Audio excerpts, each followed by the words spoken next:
ادع إلى سبيل ربك بالحكمة والموعظة الحسنة وجادلهم بالتي هي أحسن. Actually, naunawaan ko yun, pero talaga yung damdamin ko talaga, hindi talaga. Sabi niya, wag mo akong kausapin. Sabi niya gano'n. Kasi parang pakiramdam niya na Sobrang- betray ko siya. Ah. Ang aking maipapayo ko lang is mag-focus muna kayo sa sarili ninyo. As long as alam mo, tanggap mo sa sarili mo na, kumbaga naintindihan mo na iisa ang Diyos at naniniwala ka dito, wag mo nang isipin yung iba. Wag mo nang isipin yun. Bismillah, walhamdulillah, wassalatu wassalamu ala rasulillah, wa alihi wa sahbihi ajma'in, amma ba'd. Assalamualaikum warahmatullahi ta'ala wa barakatuh. Alhamdulillah, ngayon ay meron ulit tayong mga kapatid na ating aalamin ang kanilang naging journey kung paano sila naging Muslim. At ngayon, ang guest naman natin ay isang couple na reverts, alhamdulillah. So, assalamualaikum brother Muhammad Glenn and sister Aisha. Waalaikumsalam warahmatullahi wabarakatuh. Alhamdulillah. So, yung gawin muna natin, mga kapatid, no, ipakilala nyo muna, inshallah, yung inyong sarili. Bigyan natin ng short background yung ating mga manonood kung sino kayo, inshallah. Ladies first. Ladies first. Diba? Ako nga pala si Pauline. Ang Islamic name ko is Aisha. At I am a nurse by profession. And yung kinalakihan kong relihiyon is Catholic, Christian Catholic.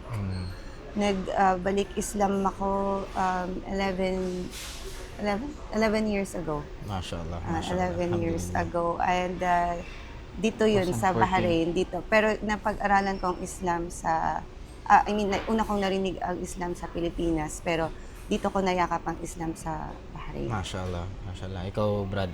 Assalamualaikum. Ako nga pala si Glenn. Okay. Ang Islamic name ko ay Muhammad. At I'm also a nurse as a profession. At recently, alhamdulillah, kakapasa ko lang ng board exam. Alhamdulillah. Anyway, since childhood, ang background ko about sa religion is from Aglipayano, but I'm nabinyagan ako as a Christian, but then my grandparents are Aglipayano. Silang nag-aalaga since then kasi ang parents namin nasa abroad. So, but then yung Aglipayano is same thing like Christian, like yung nila, meron lang difference sa pare, I think is yung pare is pwede mag-asawa. So, doon sa Aglipayano. But then nung nag-move na kami sa Manila kasi yung ate ko nag-high school. So, doon nag-practice na kami sa Roman Catholic again. So, until nung dito na rin kami nag-revert sa Bahrain since 2014, sabay kami nag-shahada ng Alhamdulillah. So, Sister Aisha. alhamdulillah. So si Sister Roman Catholic, ikaw from Aglipay, pero bumalik din sa pagiging Roman Catholic. Kumbaga majority ng so far is yun yung naging ninyo, no? Naging faith ninyo. So ngayon si Sister, nabanggit niya kanina sa Pilipinas pa lang is naging aware na siya about Islam. So sis, pwede mo bang kwento sa amin kung paano ka unang namulat when it comes to the teachings of Islam? Actually, nagsimula siya yung una kasing naging balik Islam sa family namin is yung mother ko, si mama. Kasi nagkaroon siya, going back, lumaki kami, although na ang nakalakihan ko is Roman Catholic, nag-iba-iba rin kami ng religion kasi yung mother ko, parang hindi nag-make sense sa kanya yung mga katuruan na kinagisnan. So, ang ginagawa niya, naghahanap siya ng religion na yung talagang maiintindihan niya. So, from Catholic, naging kami, Baptist, naging Protestant pa kami. Basta pa iba-iba hanggang sa isang araw, nung college na ako noon umuwi siya, may hijab. Mashallah. May hijab siya. So, alam mo naman yung stigma natin sa Pilipinas na kapag, ang stigma sa Pilipinas kapag Muslim is parang hindi okay. So, para sa akin, nung makita ko siya, hindi namin tanggap. Siyempre, kasi parang ibang tao yung pumasok sa bahay. May hijab. So, hindi naman namin siya kinwestiyon kasi syempre, lanay namin siya. Pero nag-share siya ng tungkol sa religion na nakilala na niyakap niya. So kami noon, ang ginagawa niya, binigyan niya ako ng books. So yung books na yon, hindi ko talaga siya tiningnan. Alam mo yung pag binibigyan niya ako, hindi man tinatapon, tinatabi ko lang siya doon sa side ng table, ng bed ko. Tapos minsan nagpapatugtog pa ako ng yung mga music, religious song before. Worship songs. Mga worship songs. Christian. Kasi sabi ko, sabi ko, ba't nagkaganon yung nanay ko? Tapos, baka pag pinatugtog ko to, bumalik kami sa dati. Ito, napatugtugan ko siya ng ganon. Tapos, nagkaroon ng isa sa malaking dagok sa buhay ko. Kumuha ako ng board exam, yung first take ko. Bumagsak ako. So, nung nalaman ko na hindi ako nakapasa, na-depress ako, nagkulong ako sa kwarto ng halos isang buwan. Tapos, kakaisip ko, sige, by chance, nakita ko yung book na binigay ni Mama. So, tinitigan ko lang siya. Tiningnan ko, tapos napansin ko yung Title. yung title na about Jesus Christ. So, yun yung parang nagbigay sa akin ng na maging curious about the religion. Kasi sabi ko, bakit merong Jesus Christ sa Islam? Kasi wala naman talaga akong alam na anything about Islamic faith. So, inopen ko siya. Tapos nung tiningnan ko, nung binasa ko about Jesus Christ, they're almost similar. Sabi ko, sabi ko halos pareho, pero parang mas malinaw tong binabasa ko. Tapos yun, biglang nag-flashback sa akin nung bata pa ako. Imagine mo, di ba, nung sa TV, sa ABS-CBN ba yun, yung merong 3 o'clock prayer, ba yun, na merong line doon na sinasabi na on the third day, heroes again. Tapos, kahit bata na tulad ko noon, syempre, tinuturo naman sa school kung paano binibilang ang 24 hours, di ba? 24 hours is equivalent to 1 day. So, kung sinabi mong namatay si Jesus Christ ng Friday 3 p.m., so technically, ang third day is Monday 3 p.m., no? So, Pero Sunday na buhay sa... Pero Sunday siya nabuhay. Alam mo yun, yung pag binibilang ko siya, sabi ko, bilang ako ng bilang, tapos sabi ko, bakit ganun? Pero, syempre, dahil yun yung, natin, yun yung, kumbaga, nakagisnan natin. Although na may pumapasok sa isip, na nare-realize mo na parang may something mali. Pero dahil yun ang ginagawa ng lahat, yun ang pinaniniwalaan ng lahat. Actually, sinasagot nila yun na yung 3 days daw kasi, ay parang sa Jewish tradition daw, 3 days is not necessarily 24 hours. Kaya lang the problem is, yung verse mismo patungkol doon, ang sinabi ay 3 araw at 3 gabi. So, hindi mo siya pwedeng gamitin na, hindi, ang tinutukoy dyan is yung araw in terms of pagpapalit ng araw. Kasi explicit na nakasulat, 3 araw at 3 gabi. So, ibig sabihin kailangan 3 gabi din ang lumipas. So, wala din talaga siyang So, yun. So, yun, sabi ko, binasa ko yung tungkol doon, nalaman ko na hindi pala siya napako sa krus. Tapos, ang talagang ang main highlight ng book na yun is maniwala ka sa isang Diyos. So, going back again, nung third year, fourth year high school, wala na kaming religion na fina-follow eh. Sabi ko kay Mama, ba't hindi na tayo nagsisimba? Sabi niya, anak, magdasal ka na lang. Sabi niya, pag nagdasal ka, ito yung statement niya, naalala ko talaga. Sabi niya, pag magdasal ka diretso sa gumawa ng lahat. Pero hindi pa siya Muslim at that time. Kasi college ka na nung nag-Muslim siya, no? Oo, college siya nung Muslim.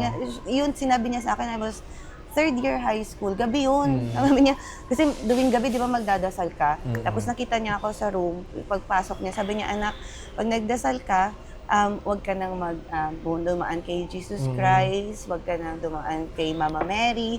Sabi niya, dumiretso ka sa gumawa ng sabi pa nga niya, wag sabihin Lord eh. Siguro dahil hindi niya alam kung ano ba ang tamang term. Sabi niya, wag ka gumamit ng Lord kasi yung Lord ginagamit noon sa mga kings and mga leaders. Totoo na din naman. So sabihin mo, God na gumawa ng lahat sa mundong ito.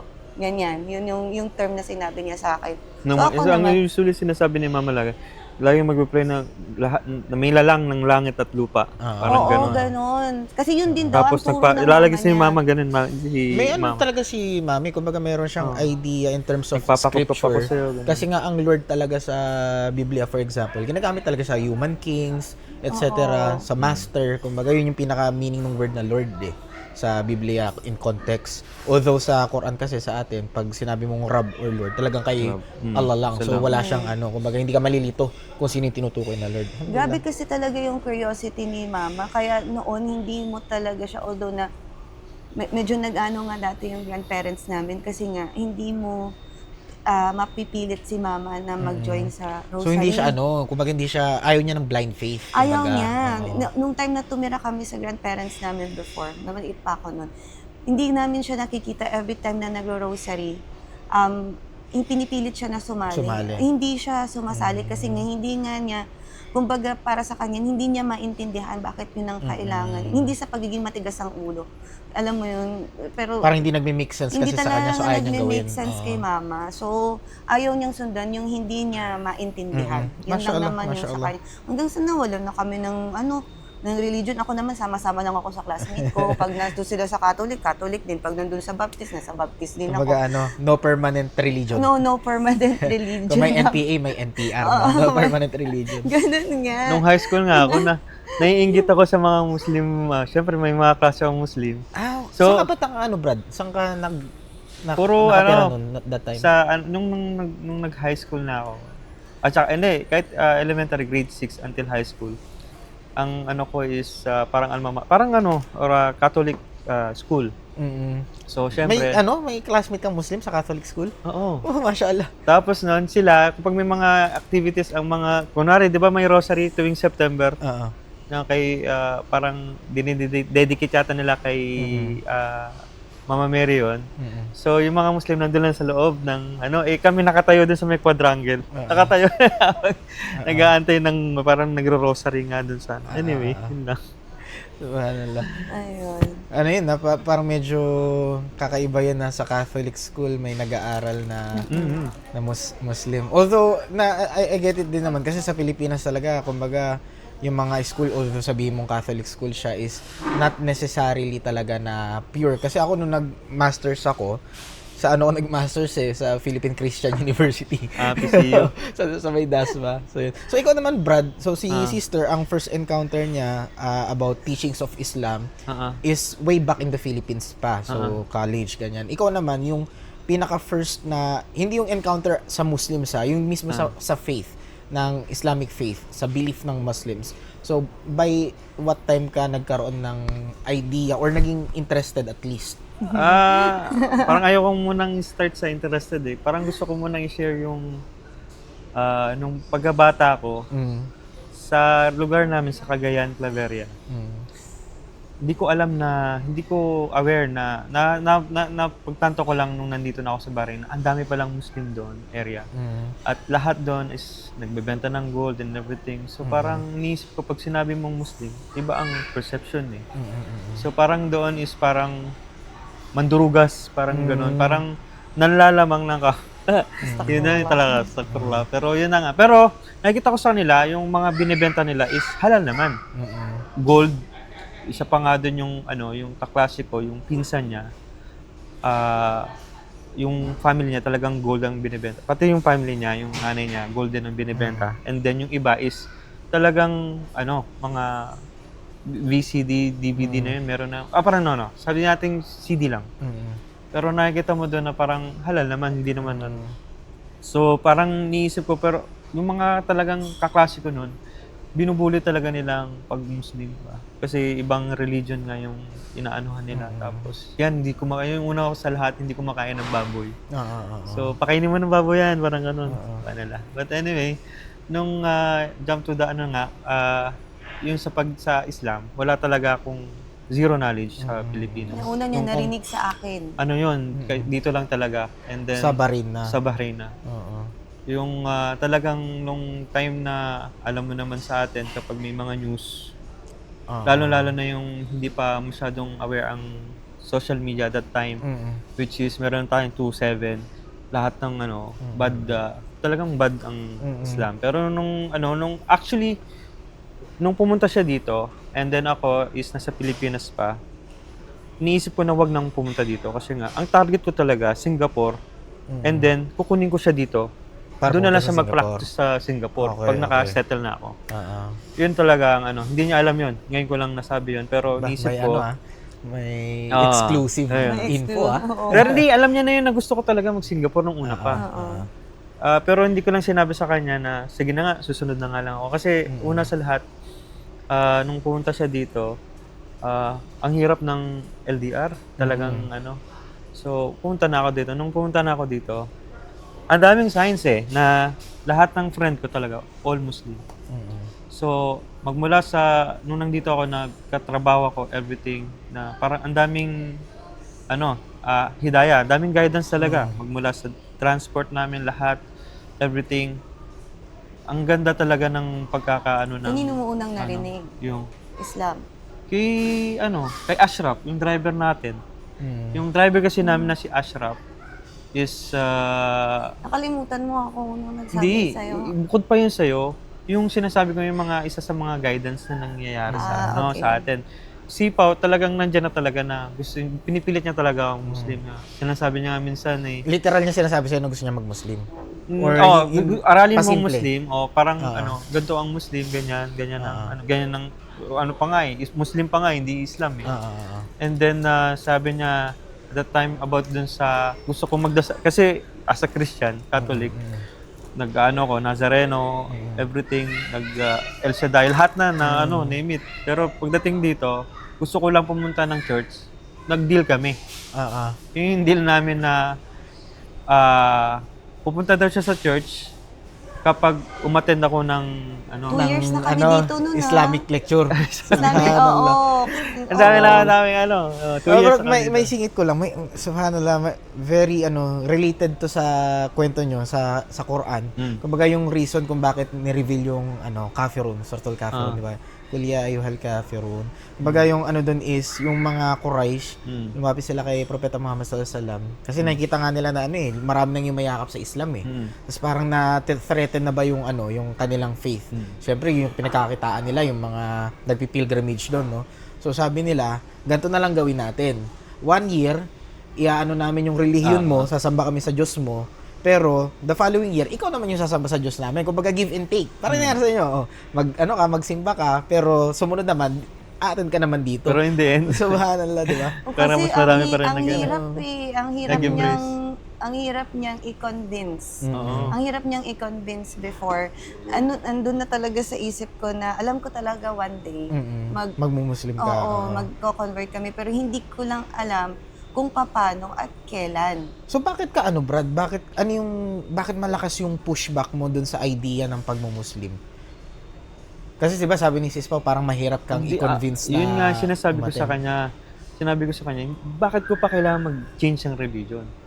Kung kahit man malaman ko yung totoo, parang ayoko na mag-change. Kasi kung mamamatay ako ng Kristiyano, pinanganak akong Kristiyano, Subhanallah. mamamatay na akong Kristiyano. And alam mo kung ayoko paano niya nung sinabi yan?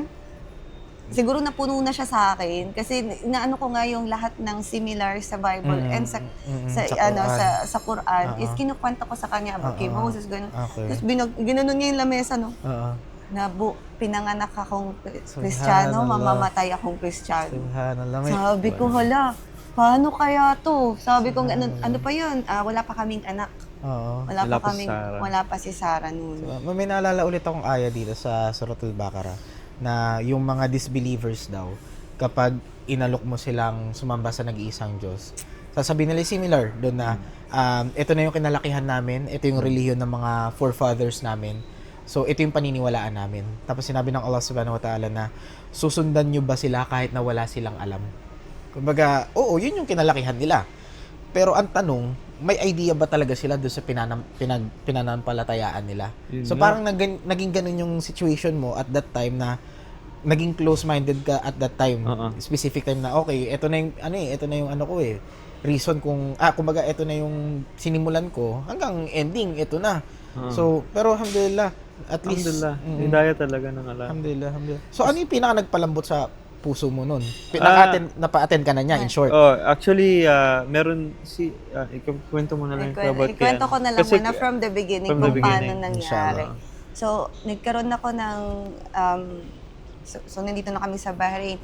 Nagtatrabaho ako dati sa isang ospital. Ngayon, may nakilala ako, sabi niya, nire-refer niya ako sa Discover Islam. Kaso nga lang dahil sa shifting, ang sobrang hirap gumawa ng time. Pero nagbabasa-basa na ako tungkol doon. So ngayon tuwing meron akong pasyente na sa sweruhan, bago ko ipasok yung swero, nagbibismillah ako. May nakilala ko, alam mo, kung nakalimutan ko yung pangalan niya. Lulwa? Hindi ko na maalala. Doktor o pasyente? Doctorate, teacher, professor siya Okay. sa I think Bahrain University. Ganon. Tapos sabi niya sa akin, yung lalaki tapos siya yung asawa, yung babae. Sabi niya, Muslim ka ba? Tapos sabi ko, sabi ko hindi po, pero gusto ko at saka nagbabasa ako tungkol doon. So natuwa siya, sabi niya, I'll give you books tomorrow. Gumanon. So ngayon, the next day, inabot sa nursing station yung libro. Pagkatapos sabi sa akin, may tatawag. So dahil nga nasa emergency department ako, sobrang busy ng flow.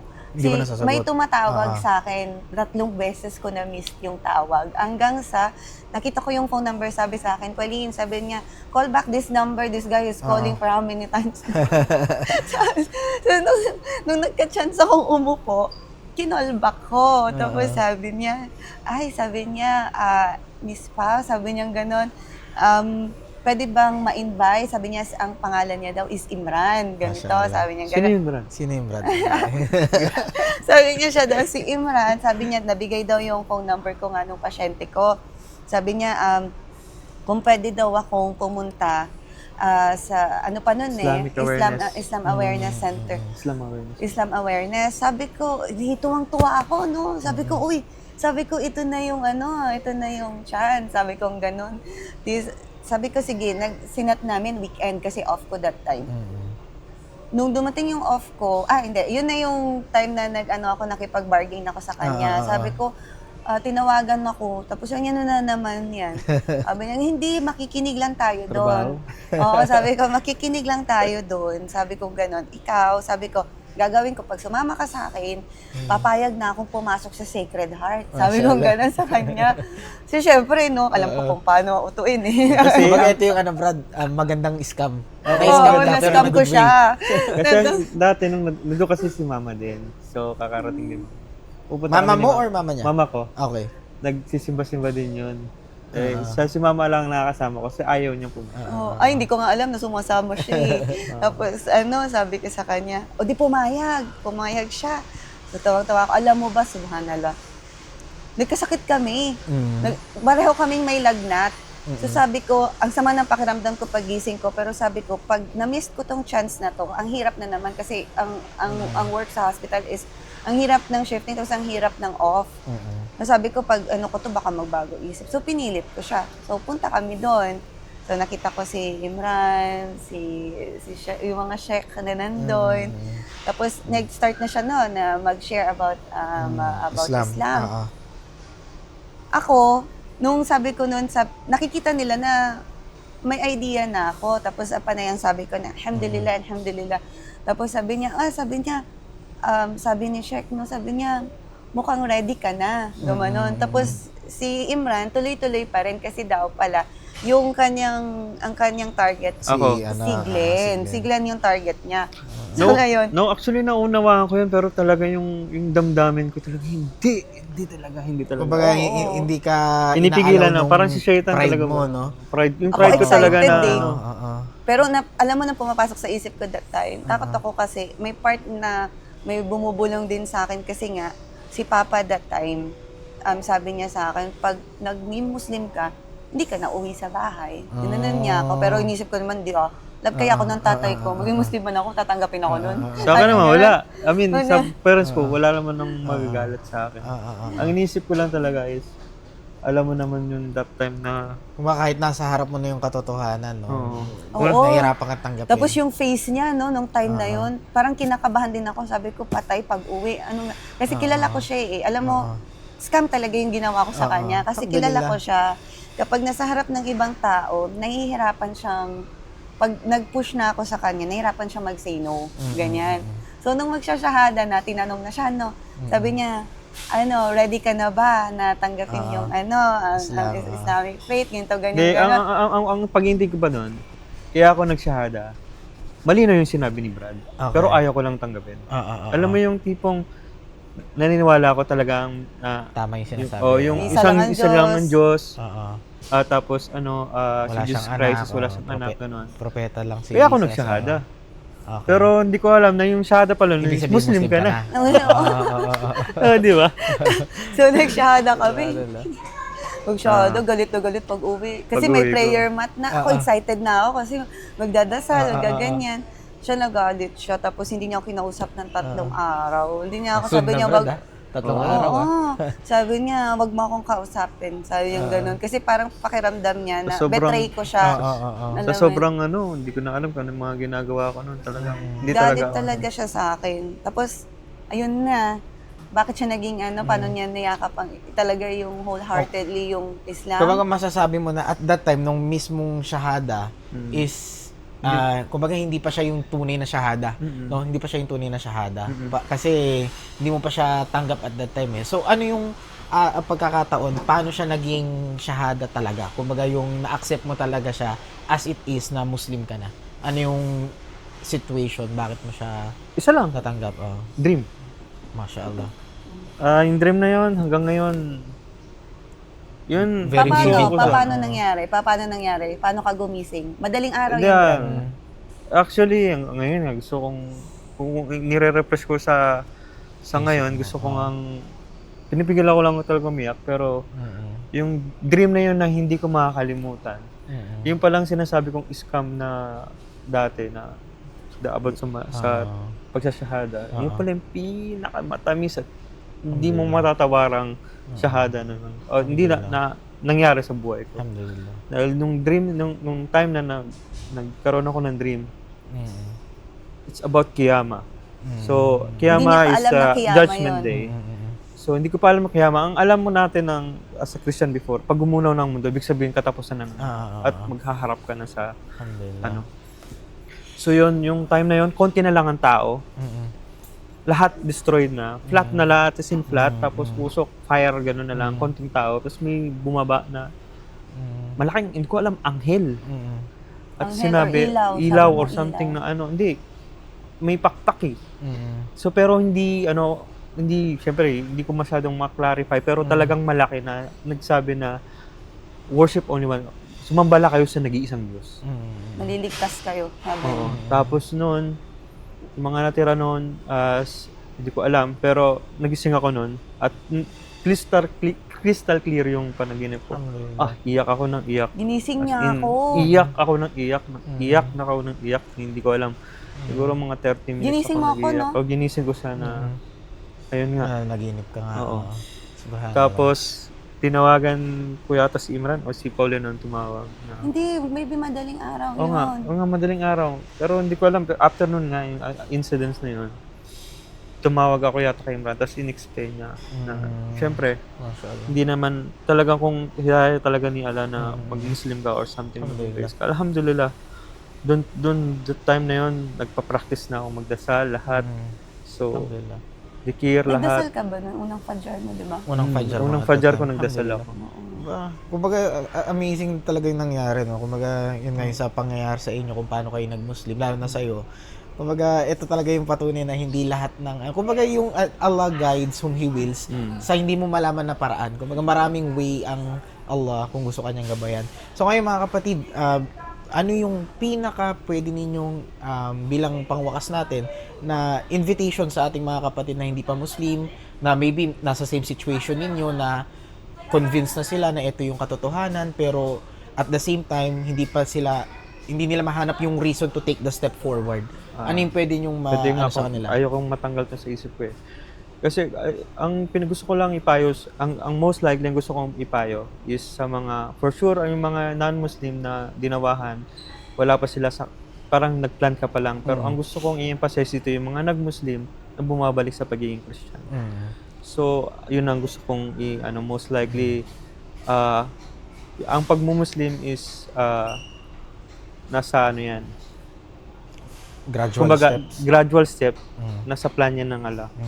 Kasi hindi ko naman sinasabi na pare-parehas tayo, pero sa akin, yung iba, most likely talaga tinetsas ni Allah subhanahu wa ta'ala. Nung talagang kung sincere kayo talaga na mag-Muslim at kung alam nyo ng katotohanan, lahat ng binigay sa akin ni Allah ng blessings once na nung nag-practice talaga ako, alhamdulillah. License, everything, lahat ng hiniling ko hanggang ngayon ng board exam ako, kahit wala akong review, dinasal ko siya araw-araw, lahat ng every prayer ko talaga is nandun ang ko, na kahit imposible ako pumasok sa board exam, Allah is the greatest. Allah knows everything. Talagang hindi talaga kung talagang Gusto ng Allah. kung If gusto Allah ng wills. if Allah wills, Allah Walang wills. At kung alam niya na meron kang talagang desire na talagang gusto mo, talagang ibibigay sa'yo ni Allah talaga kung para sa'yo. Alhamdulillah. Tsaka yung yung pagiging sabor, ito yung patience. So, yun lang isa sa mga most likely na wala ngayon sa mga tao. Wala talagang patience. So, yun ang isa sa mga sa mga new reverts, talagang i-try nyo mag-practice talaga. Una dyan yung prayer kasi once na nag-pray ka, it all follows. So, everything, so lahat, kung makikita mo newsfeed mo about Islamic way, madami kang matututunan sa lahat ng scroll mo.